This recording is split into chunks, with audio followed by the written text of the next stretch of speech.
Hi friends, ఇప్పుడు quadratic ఈక్వేషన్లో level 1లో 26th క్వశ్చన్లో ఉన్నాం. ఇక్కడ క్వశ్చన్ ఏమంటే if x belongs to 2, 4 then for the expression x² - 6x + 5 is అన్నారు. 4 ఆప్షన్స్ ఇచ్చారు.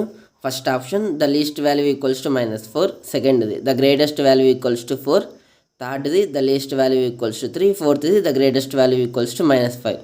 ఇక్కడ ఈ ఈక్వేషన్ గమనిస్తే ax² + bx + c అనుకుంటే ఏ వాల్యూ అనేది 1 ఉంది. ఈ ఈక్వేషన్లో x² - 6x + 5లో ఏ వాల్యూ 1 ఉంది, అంటే >0 కదా. ఎప్పుడైతే ఆ ఈక్వేషన్కి ఏ >0 వస్తుందో మన గ్రాఫ్ అనేది యూ షేప్లో వస్తుంది. సో యూ షేప్లో వచ్చినప్పుడు మనకి మినిమం వాల్యూస్ వస్తాయి, అంటే లీస్ట్ వాల్యూస్. ఇక్కడ ఆప్షన్స్లో లీస్ట్ వాల్యూ మన ఎక్కడెక్కడ ఉన్నాయి, ఫస్ట్ ఆప్షన్లో ఉంది, థర్డ్ ఆప్షన్లో ఉంది.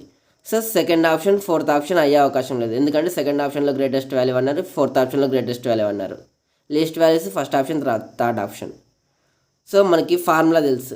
ఫస్ట్ ఇది x² - 6x + 5ని వైకి ఈక్వల్ చేసుకున్నాం. వై మ్యాక్సిమం వాల్యూ కనుక్కోవాలంటే ఒక ఫార్ములా ఉంది, y = 4ac - b² / 4a. So దీని యొక్క డెరివేషన్ 24th క్వశ్చన్లో బాగా క్లియర్గా ఎక్స్ప్లెయిన్ చేసిన. ఒకవేళ డౌట్ వస్తే ఆ 24th క్వశ్చన్ చూడండి. లెవెల్ 1లో క్వాడ్రాటిక్ ఈక్వేషన్లో లెవెల్ 1లో 24th క్వశ్చన్, అది ప్లేలిస్ట్లో ఉంటుంది చూడండి. y = 4ac - b² / 4a. దాంట్లోకి A value, C value, B value substitute చేస్తే సాల్వ్ చేసినామనుకో లాస్ట్ ఫైనల్గా మనకి y = -4 వస్తుంది. Therefore option 1 is correct.